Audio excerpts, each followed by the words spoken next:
What if I told you Alexander the Great didn't build his empire alone?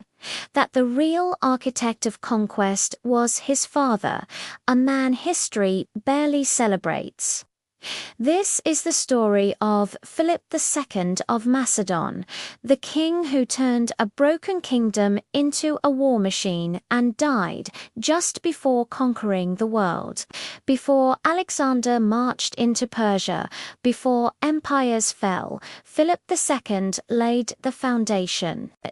When Philip took the throne in 359 BC, Macedon was weak, divided and surrounded by enemies. Many expected him to fail or die within months. Instead, he changed warfare forever. Philip didn't inherit greatness. He inherited chaos. As a young prince, Philip was taken hostage in Thebes, and there he studied Greek warfare, strategy, and politics. When he returned to Macedon, he didn't just rule, he reformed. He reorganized the army, paid soldiers regularly, and trained them year-round, not just during war. This wasn't a tribal force anymore. This was a professional army. Philip's greatest weapon wasn't a sword. It was an idea. He introduced the Macedonian phalanx, armed with the sarissa, a spear over 18 feet long.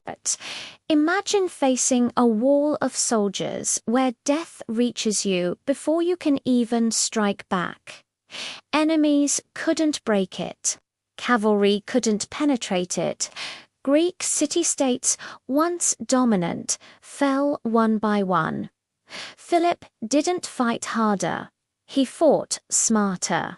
Philip conquered not only with steel, but with marriage and diplomacy.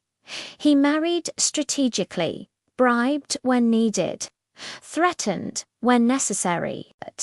By 338 BC, Philip defeated the combined forces of Athens and Thebes at the Battle of Chaeronea, ending Greek independence forever, and fighting right beside him.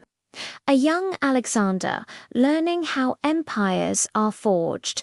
Philip was preparing to invade Persia, a campaign that would shake the ancient world.